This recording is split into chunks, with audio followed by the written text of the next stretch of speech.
Welcome to the Louie Bellina Show. It is Friday, the absolute most glorious day of the week. Welcome to the Louie Bellina Show, presented by CC Electric. This, our first hour together, between 11 and 12 o'clock it is our maroon and white hour. We will start off going across all the changes the weather has brought upon your favorite Aggie athletic events. Not basketball, it's indoors. We're cool. A&M LSU tomorrow. Still, same bat channel, same bat time, still in Baton Rouge, but baseball, softball, yeah, we'll go over what's going down this weekend.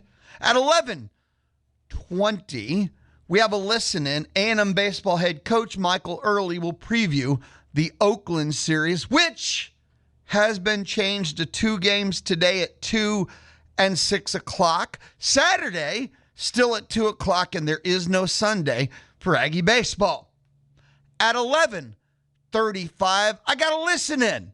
Bucky McMillan, A&M baseball head. Baseball, huh? I promoted him. Is that a promotion? All right, I just gave him more work. A&M basketball head coach Bucky McMillan at 11:35 previews LSU. He'll talk about the win over Kentucky. Bucky ball, a listen in 11:35. We'll wrap up our first hour together like we do every single Friday, 11:55 with the high school sports update. And that is thank you to Kelly Burt Dozer. First hour, whole lot of maroon and white. Lunchtime Friday's easy. Lunchtime is thanks to Rudy's Barbecue, and staying in the spirit of the barbecue, Bryce Jones, barbecue pitmaster. Bryce Jones of the Smokin' Aces competition barbecue team hangs out with me inside the Charles Schwab studio from noon till 1. And we hang out. We catch up. Yeah, we're going to talk everything maroon and white. We're going to talk Astros and just whatever happens to cross our way. It's a big hangout Fridays noon to 1 with Bryce Jones. Now, today is the final. It is your last chance to register, to make it to the finals, to win tickets to go see Creed at the Houston Livestock Show and Rodeo, and it is thanks to Grohalski Sausage Company. This is week 3. We've been doing it every day, and this is the 3rd week of every day. We will get the final name, the final person. We will put their name on the list, and then sometime this afternoon, I don't have an exact date. I'll be sitting in my office. I'll grab and I think it's 17, 18 people in total. And we'll do like a random number generator thing on a computer, and bam, somebody's going to go see Creed thanks to Grohalski Sausage Company. Grohalski Sausage Company, they got 2 locations. You can go to South Main Street, Bremont, Grohalski Sausage Company. You can go to South Main Street, Calvert, Grohalski Sausage Company. Listen in. Actually, I could tell you. Noon till 1, you can text me. I'll blind draw from all the people that text noon till 1. Text message registration, texting from noon to 1. And again, participation is rewarded. If you text me, I want tickets, that's not participating. You have not provided value to our day together. Participation's always rewarded on the Louie Bellina Show. If you're wondering, the text message number, maybe you're new to town, hi, hello, and welcome, 979-693-1150. You could text now, you could text later, you could text both. Questions, comments, opinions. Wine, whiskey, beer, Aggie football, Aggie basketball, Aggie baseball, Aggie softball, TV, movie, streaming, whatever. 979-693-1150. Hit send, or you'll look up in 3 hours and go, oh, that hurts. 979-693-1150. Texas Mobile One Lube Express, owned by Gabriel Garcia. We begin our day maroon and white. We go around the maroon and white universe. Aggie baseball, number 22 in the country, will host Oakland for 3 games. Today is now a doubleheader. part of the weather changes. 2 o'clock, 6 o'clock. And that's not hard times. It's a double header with game one at 2 o'clock. And if game one runs long, which, let's do math together. College baseball game can be 3 hours. So 2 means 3 hours later should end at 5. If it goes longer than 3 hours, it'll be 45 minutes after the end of game one, or 6 o'clock is how you're looking at it. I'm giving you the info so you can plan accordingly. I'm giving you the info so that you can do the voodoo that you need to do so well. 2 o'clock and 6 o'clock, or if game one runs long, it's 2 o'clock and then 45 minutes following the end of game one. Yes, you will. Yes, you will hear both games right here on the Zone, 1150 AM or 93.7 FM. And, of course, on the free Zone app, radioaggieland.com, or tell Alexa, play Zone 1150. Now, the third game tomorrow, Saturday, still 2 o'clock. There is no Sunday. Still, 2 o'clock Saturday, there is no Sunday. The pitching lineup, game one, 2 o'clock, Shane Sadeo. Now, this is the last I saw.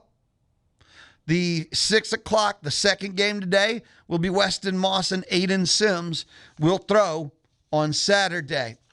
This will be interesting. Every one of these pitchers are making their, this year is their first time on the weekends, right? And for Moss and Aiden Sims, they're going to have to short rest. Moss is the Saturday guy throwing on Friday. Sims is the Sunday guy throwing on Saturday. Just a little interesting early in the season, a little variance. Let's see how they handle it. Will they be as sharp as they're used to? Little challenges. Oakland itself should not be a big challenge. Oakland is 1-11. I'm not sure how much money they're getting paid, like to play at Bluebell Olson, right? But they are playing their entire schedule has been one big bye schedule. I'm Googling this now so I don't say it too horribly off, but if I'm not mistaken, they've only played SEC teams. Let's see. They opened up Lamar. Okay. Georgia, Tennessee, A&M has been their last 7 games. Number 9, Georgia, 19, Tennessee, A&M has been their last 7 games. And no, they have not hosted any of those games. So 1-11, and it's understandable kind of to the why. They're getting paid money to go play these games. Painful. Okay. Rough start. Brutal schedule. Aggie should sweep this weekend. We'll see the short rest. That's kind of the little things, little details I'm paying attention to. For you, just remember, altered schedule, 2 o'clock today, 6 o'clock today. More Aggie baseball news. 7 former A&M baseball players have been selected. They're going to be in the 2026 MLB Spring Breakout event. That was announced yesterday. The Aggies will be represented by Chris Cortez. He's with the Angels. Brandon Garcia with the D-backs. Caden Kent, Yankees. Justin Lampkin, Royals. Jace Lavalette with the Guardians. Braden Montgomery, who's the highest-rated Aggie prospect of any organization, with the White Sox. And Caden Wilson with the Marlins. The Spring Breakout event, March 19th to 22nd, and it's 16 exhibition games. It's played over 4 days, and it's only the top prospects and future stars of MLB. And the Aggies have 7 players who will be participating, like I shared. Beat the hell out of the MLB Spring Breakout event. That's all I got to say. Weather, moving on in the maroon and white notebook, weather, Diamond Sports, Aggie softball, crazily affected by it. They were going to be in the San Marcos Invitational this weekend. That entire event was supposed to be like Thursday through Sunday, Friday through Sunday. Instead, they've been playing like, I don't know if it's Tuesday through Friday, Wednesday through Friday. This is actually now the last day. All the other teams came in early. They're playing. Your Fighting Texas Aggie softball team, ranked either 15, 17, 18, depending on the poll you use. And I use D1, so they're like 18, 19. The best poll you can find has them like 15, and it just gives me a headache when there's 5 different polls and you rotate back and forth between them, so there's no consistency. But A&M is currently playing their first game. It first pitched at 11, Tarleton State, and then they'll play at 4 o'clock this afternoon against the host, Texas State. And then a long break because they play LSU next weekend in Baton Rouge to open SEC play. And it's an odd, which the Saturday, Sunday, Monday series are death. I've not run into a coach, player, team, softball, that likes Saturday, Sunday, Monday. It feels wrong. It feels off. Every game is at night. That extra time, it's the worst in the world. Playing on a Monday, traveling Friday, everything about it feels wrong. I'm just saying, from those I've talked to, not just the maroon and white side. And if A&M's last, that's 8 days between games. Coaches like practice. I would say it's obvious that Coach Ford and her staff like practice because they don't play midweek games. You know, that's one of the changes when they took over is they got rid of midweek games for the most part. They're going to have more this year than they had before, and that still means they're only doing like 2 or 3. But they don't believe in the midweek. They'd rather practice and rest than play. But 8 days, they don't want that. I mean, they're supposed to play Saturday, Sunday, but they lost the games in this tournament due to rain. Moving on, Maroon and White Notebook. Bracketology, Joe Lunardi updated this morning. I think it was 8 o'clock Central America Human Time. 8 o'clock. A&M still last 4 byes. Not unexpected. A&M, matter of fact, is the number 2 team on the last 4 byes, which equates to what? 10 seed.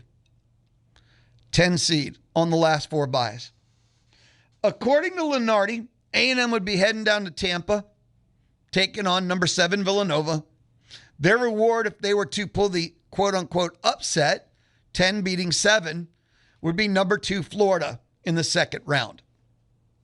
With bracketology, who they play and who they play in the next round's not really a thing to me. I think the seed line is what Lunardi is really great at. And the most he'd be off by 1. If you're not a 10, you could be a 9. If you're not a 10, you may be 11. But in, out, and right zip code a seed. But what quad, what pods, and who you'd play, fun, but I'm more about in, out, and seed line. So A&M on the last 4 byes, second team on the last 4 byes. You know, a week ago Friday, on the last 4 byes line, all 4 teams were SEC, if you remember correctly. That was Friday before the Texas disaster at Reed Arena. This Friday, 3 teams are SEC. A&M is the second team, Missouri's the third team, and the Longhorns are the 4th team. And that's the thing that's always so weird. Football fans, bloody murder about head-to-head and stuff. And basketball fans, there's so many games. What is it, 30, 31 regular season that head-to-head is truly just a data point. But football fans don't understand head-to-head as a data point and not a concrete in-stone fact of life. But basketball fans, head-to-head is just a moment. It's not definitive. It's just one moment in time. I wish football fans we could understand and accept that concept more. Anyway, A&M beats LSU. Done. SEC tournament's irrelevant. Committee's irrelevant. That's it. That's the bottom line on this. Beat LSU. Done. No conversation. No speculation. We, Aggie basketball fans, spend all of next week chill. Guinness in one hand. Box of pizza on the coffee table. For everyone else, tournament week can be madness. If you're an Aggie basketball fan, beat LSU. Next week is easy street. We're just waiting for Selection Sunday. We're waiting to get our brackets and pick A&M to win no matter who they're playing. Beat the hell out of LSU. Finish. No stress. And for this Aggie basketball team, by the way, think about this mentally. For this Aggie basketball team, and you consider, I would argue, for 2 months, the excessively high levels of stress to beat LSU and to spend 1 week before Selection Sunday happy, stress-free. Spring break week, baby, I think would be a nice break because I think Bucky ball's been under the pressure cooker. Stress levels have been quite high for some time now. If it hasn't been the full 8 weeks, it's been 5 weeks at least, right? Beat LSU. Enjoy Selection Sunday. Lose to LSU. Spend a week biting your fingernails, pulling your hair. You decide which path you want to take. A timeout, we return. We begin our listen-ins. We begin the Texas A&M coaches portion of the Louie Bellina Show, because in about 4.5 minutes, Michael Earley, A&M baseball head coach, previews Oakland. This is the Louie Bellina Show from inside the Charles Schwab studio, Friday on the Zone. Make sure to get the podcast of TexAgs Live, the Louie Bellina Show, or Chip Howard Sports Talk Daily at zone1150.com and everywhere you get your podcasts. The Louie Bellina Show presented by CC Electric. CC Electric, do free estimates. They have military and veteran discounts. They are CC Electric. Don't forget the entire lunch hour, noon till 1. Bryce Jones, barbecue pit master. He joins me and we talk. Sometimes we talk barbecue, not going to lie to you, but we talk all things maroon and white, Astros. We just hit up the world of sports. We hang out. Bryce Jones, noon till 1. Also today, noon till 1, the entire hour, you will be allowed to text me. Your text message is kind of registration. And at the end of the hour, I'm going to pick one person just at random line draw, and you'll be a finalist. You'll have a chance to win tickets to go see Creed at the Houston Livestock Show and Rodeo, thanks to Grahalski Sausage Company. This is the 3rd week, and it is the final day. We've been registering one person per day. They've moved forward to the finals, and it's been awesome fun. Someone's going to have a great time at the rodeo. Time now, a listen in. Michael Earley, A&M baseball head coach, previews Oklahoma. Had his media day yesterday.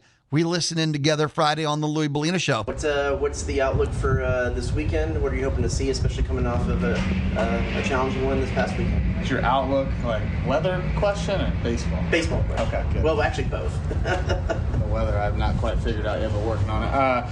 Just from a baseball standpoint, I just want to continue to play good baseball. I think we've played pretty good baseball to this point, not without mistakes, and you're never going to be without mistakes, but I've liked the response to mistakes, and I think the best thing you can do as a player is learn from other players' mistakes, and so you don't, you get very few opportunities to make those, especially on the bases. So learning from what other people do, and we've continued to coach them again. We're going to continue to grow throughout the season. So continue just to play clean, solid baseball, situationally hit, throw strikes, pick it up, throw it to first. All those little things we want to continue to do at a high level. Last non-conference weekend, what have you seen from your crew for the first 3 weeks, and what do you need to see this weekend to make you feel real good before conference play begins? Yeah, I think just a little bit of what I said, but also just play good baseball, man. Just do your job.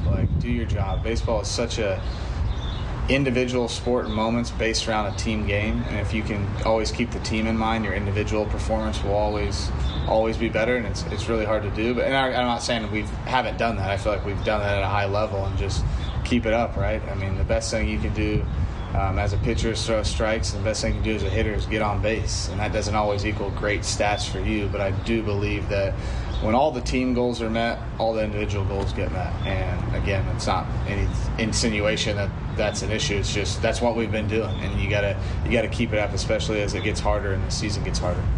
You mentioned this past weekend, I know Shane, you said, was throwing 6-7 different kinds of pitches. How much has he grown his repertoire over this offseason, and as he moved into starter, how important is it that he has 6 or 7 pitches that he can rotate through?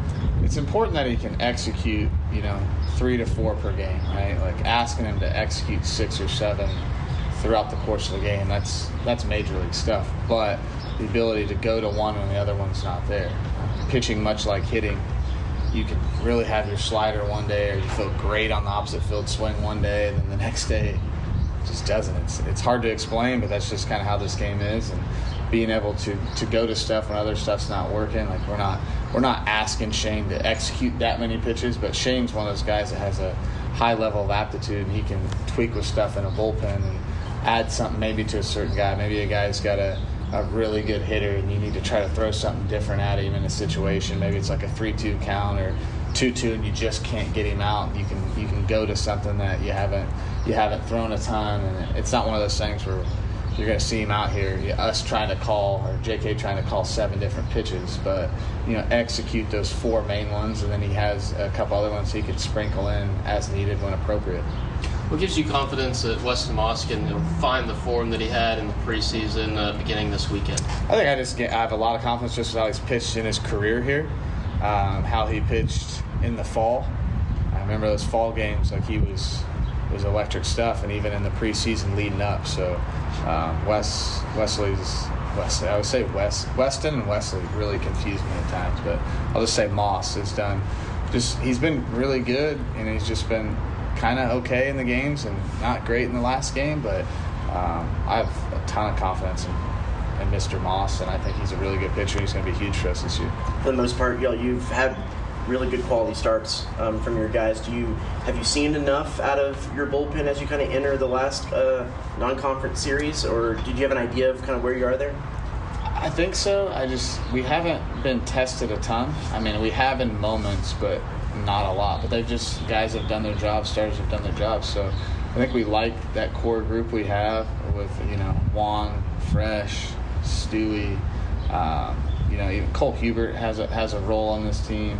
But we want to continue to see more and more out of other guys, and those guys, the opportunities come, right? And the game is really what creates those opportunities, and it's just how it's been is how it's been. So, yeah, to this point, I mean, and Darden's been put in, not to leave him out, like he's been huge.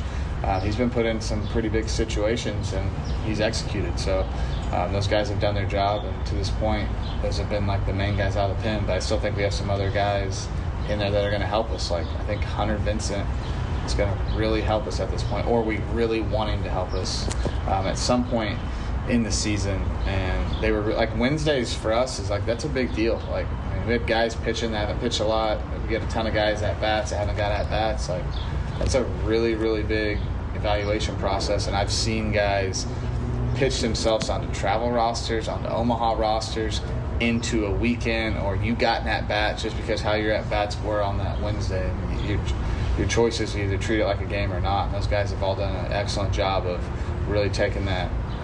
Not seriously because they don't have a choice, but not to do that, but like really trying to compete and give themselves an opportunity. Speaking of competing, and with Chris Acopia not playing the last couple of weeks, what have you seen from guys like Ben Arroyo and Sawyer Farr and Travis Chestnut as that second base position's been open? Yeah, I think Sawyer's done a great job. I mean, I think Sawyer's had the biggest moments of our season so far, right? Like, just to go back to that Penn series, like he had his fingerprints all over it. He pinch ran and scored the run, and then he ties the game and then walks. So he's done awesome. I still think about, I talked about earlier with you, that play at Globe Life I thought was such a big play with one out and a runner on and only up by 3, and then even the play he made in the Penn game. And then, Chestnut, I think he's hitting a little over 300 with a 450 plus or around there, 440 on base percentage. and he's just bringing him off the bench the other day to execute a bunt when we need to execute a bunt. So, all those guys are doing a really good job. And Ben's gotten in there a little bit. He's he got in. He had a moment the other day. He had sack fly opportunity or RB opportunity, and he got the job done. So all those guys have done, a really good job, and they can all run, which helps a lot. Sawyer's a little different because he's a switch hitter, have a left-handed bat. We don't have a ton of left-handed hitters. And then Chestnut obviously creates havoc on the bases. So they all bring something a little different. Like I think, Ben's obviously got some power in there. He can run. He's a good fielder. I know he had the play the other day, but Ben's a really good fielder. Sawyer, the switch hitter, can also run, and then Chestnut can really run. Farr's a good bunter too. So they all are kind of similar, but enough differences where you can plug them in there and get some different stuff out of them. Brian Nelson has a long history of baseball here in the Brazos Valley. Yeah. How much do you know him? And I know it's a byproduct of just scheduling, but how cool is it to bring a guy back to one of his baseball homes? Yeah, no, I thought it was when I got the job, he was one of the first people to text me, congratulate me, but also make sure we were still playing. And I said, of course. I'm pretty sure his wife worked here for a little bit too, and he was there. I'm like, yeah. And our interactions early on were just through text message, seeing if we'd always send a couple guys to play for the Bombers. Like even he wasn't there this summer, but Jordan, high school kid, we wanted him to get some more at bats, and we've had guys throughout the years play over there. So, and I actually met him for the first time this year, and just seemed like a really super nice guy, awesome dude. I've heard nothing but great things about him, so I'm excited to get him back into town. Michael Earley, A&M baseball head coach, his media day. That's your Oakland plus more, of course. Preview here on the Louie Bellina Show from inside the Charles Schwab studio. Low cost, full service, and best of all, local. And how could Charles Schwab be local? Because we've got Mark Sim right here in College Station. Eat here, sleep here. He goes to the games too. Look him up online. Get yourself some more information at schwab.com/College Station. Charles Schwab and Company Incorporated, member SIPC. A reminder, Aggie baseball, doubleheader today, 2 and 6 o'clock. If the first game runs long, it's 2 o'clock, and then 45 minutes after will be game 2. You'll hear both games here on The Zone, 1150 AM, 93.7 FM. You can listen on the Zone app, online, radioagalen.com, or tell Alexa play Zone 1150. A timeout, a return. Bucky McMillan will preview LSU, the win over Kentucky. Bucky Ball. That's what's next on the Louie Bellina Show on The Zone. You're listening to Aggieland's home for the Aggies, the Texans, and NFL Primetime. The Zone. 1150 AM and 93.7 FM. It is the Louie Bellina Show. It is the Louie Bellina Show, presented by CC Electric. And I always say text. You can call and join me on the D4 Land Services hotline. A lot of times I'm like, caller 5, you win now. That's on the D4 Land Services hotline. And, well, you can talk with me. Instead of just texting, we can visit on the D4 Land Services hotline. Most guests of the Louie Bellina Show join me on the D4 Land Services hotline. If you ever need your land fixed up, land cleared, land excavated, check out d4landservices.com. You need forestry, mulching, pond construction, maybe a metal building, custom metal building from the ground up. Check out d4landservices.com. I'm a big fan of D4 Land Services. Proud partner. They've been a part of the Louie Bellina Show for a good while now.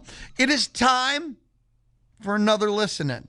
I told you our first hour together, all maroon and white, and Coach's Hour too. We just heard Michael Earley, Oakland preview and more. Time now, Bucky McMillan yesterday sat down with the media, going to talk about the big dub over Kentucky and wrapping up against LSU. Do you look at, I was actually still on Tony's question, but do you look at the way y'all played against Kentucky and look at that and say, hey man, we played to our abilities. Can this be do you think that can be a springboard and you continue that, or do you just look at it like, hey, you know what? Every game's a roll the dice type of thing. I mean, there's good and bad in every game. I did think that some of our players, I think some of our guards really played in that game and took the game the way that you got to take it this time of year. Like, we're going to know the game plan. We're going to do all that. But we got to have our guards in March really play well. And so I think more than anything, our guards took away from that. Like, you guys don't step it up and hoop, it's going to be hard to win in this league or in March. And so you can't play to go out there and not lose. You got to go play to win and make plays. And if we get off 33s and we make 5 of them, I can live with that more than getting off 12 threes or something like that. And we need guys like Rylan and Ruben trying to hunt shots and Pop and those guys and Zach. We need them hunting shots right now this time of year. And I think that makes us the best version of ourselves because we are a three-point shooting team. Now that you had a chance to go back and look at it, you talked about, trying to get guys going by bringing some of them off the bench. Maybe just what were maybe some of the biggest benefits you saw in some of the ways those guys played, and do you anticipate maybe keeping that lineup on Saturday? Yeah, I mean, I'd rather have guys playing like angry in some way, and if they can't do it themselves, I'll make them angry at me, like they got something to prove. And I don't know. I hadn't thought about Saturday. I've never been a big starter guy, like who starts. Really doesn't matter. The minutes kind of shake out how they do. But I just know we got to do whatever to make sure that our guys, like I mentioned, because it is going to be a lot about those players, and particularly those guards, are in the right mindset to attack and play to go get it instead of playing, hey, this game's just going to find me. No, you got to go hunt the game, and you got to go hunt your shots, and you got to go be in attack mode. So whatever it calls for, I feel like, before that game to get them riled up mentally, we'll just roll with that. Is there any advantage or extra feeling of confidence having known that you've already beaten LSU once?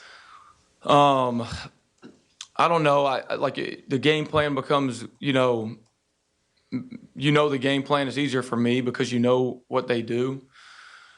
But I mean, it's still a road game. We know that. That's difficult. It's a 1-point game here under 2 minutes. They're as good as anybody when they're playing well. They've been in a lot of these, in about every single one of these games. And y'all remember the one here, that could have gone either way. They, when they're playing good, they're good. They got size, they got shooting. They're well coached. They run good sets.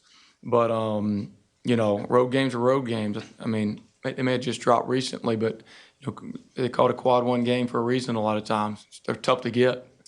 So it'll be a tough one. When y'all played them the first time, I think they played without their best guard, Thomas.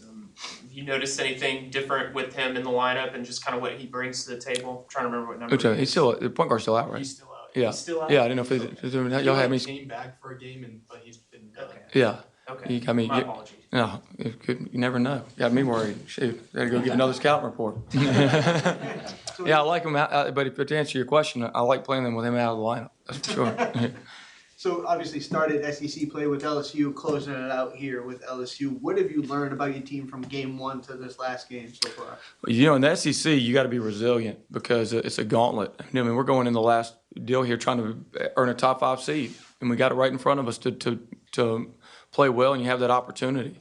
But nobody – see, this is the thing that I'm not mentioning any specific team, but someone mentioned this the other day, and they caught so much stuff for it.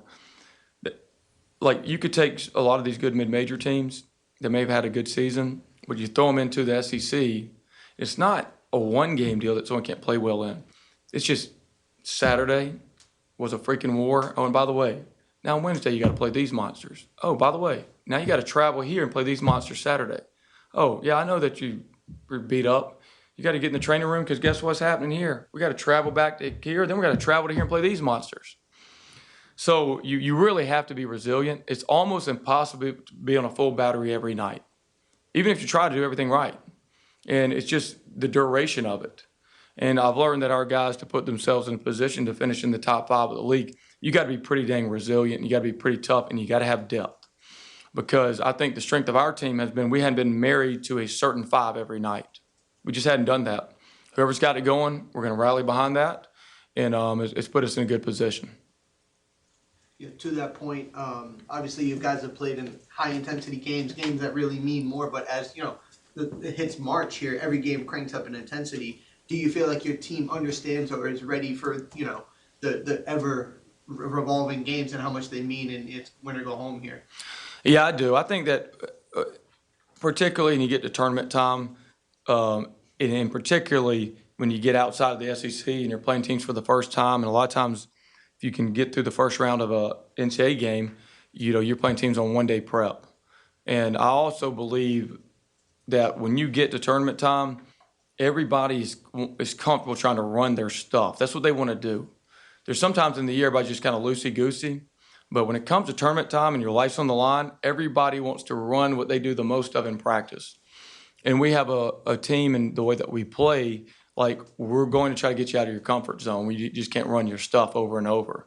And we play an attacking style, and when your life's on the line, that's a great way to play. And if you look at a lot of these teams that made tournament runs and pulled some upsets, they probably play a little bit different. They're capable from the three-point line, and they play an attacking style where you look out there and you're like, hey, man, those dudes are playing to win. And I think we have that with our team. I know Chikara didn't play on Tuesday, but just what have you seen from him the last couple of days? Yeah, Kari's a team guy. Kari's happy because we won. And next game, it may be his night, maybe someone else's night. And if it's someone else's night and it's Kari's night, then everybody should be happy as long as we're playing well. That's what being a veteran is about. Like sometimes it's your game, sometimes it's not your game. I want to go back. I forget what game it was, but when y'all had to use your 2 challenges in like the first 5 minutes. Yeah. How do you balance something like that where you know that first possession could be just as critical as a possession in the last 5 minutes, but knowing that even if you win that second challenge, you're not going to have one?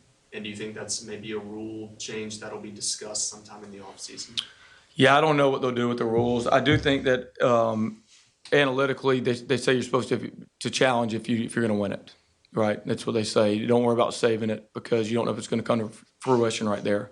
So if we think we're going to win the challenge, we're going to go ahead and do it. If we know we're going to win it early, like the one last game, we were like, I don't know, but we have timeouts to burn. I probably wouldn't have used our second challenge on that one. We didn't end up winning it. We got to get better at, though. I will say this: I've been on our guys at finding some hook and holds. There's a couple we missed that we could have found, and which is kind of a different situation of itself. But we got to get better at finding those because, if you saw the end of the Ole Miss game, like there's like 3 or 4 caught it, changed the outcome of the game. That game was probably won by, let's see, Ole Miss was playing, who was it? It was, who they beat last game? The heck was it? Vandy. They went to overtime. Yeah, Ole Miss lost to Vandy.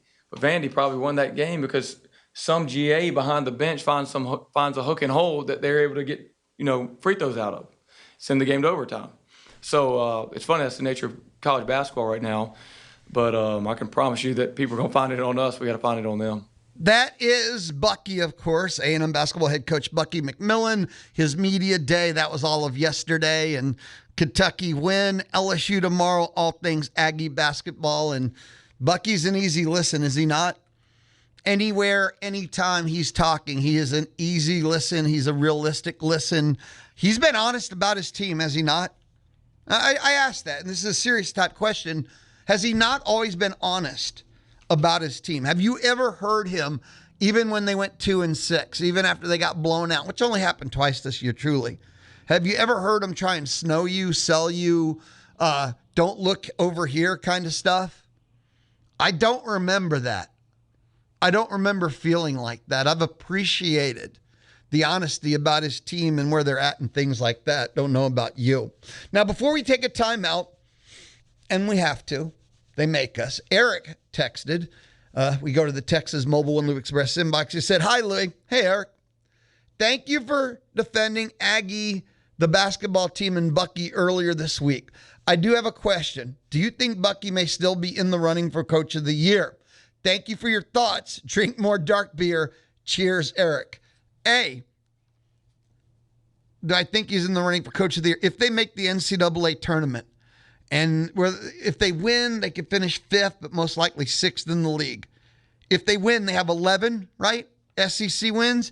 Hell yes, absolutely.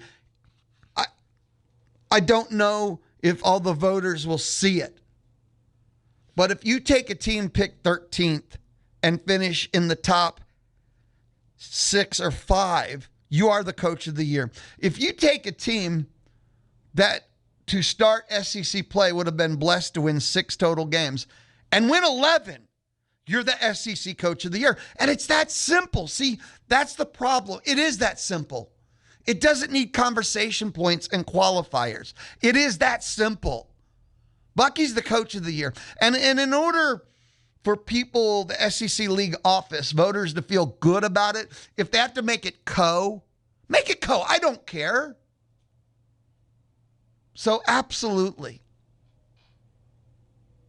Because if they don't make the NCAA tournament or however you want to look at it, you open doors for excuses going, yeah, it was nice, but what did they really do? NIT? I mean, I'm not saying that's right either, but I'm just telling you the game in the heads and the excuses. And the final, drink more dark beer.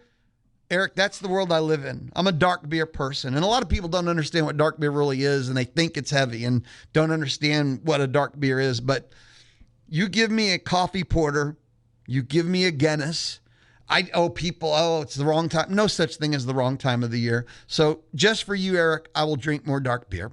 When we return, wrap it up. We're done with our first hour together. It is the Louie Bellina Show. Friday? Yeah, we'll hang out till 1 o'clock on the Zone.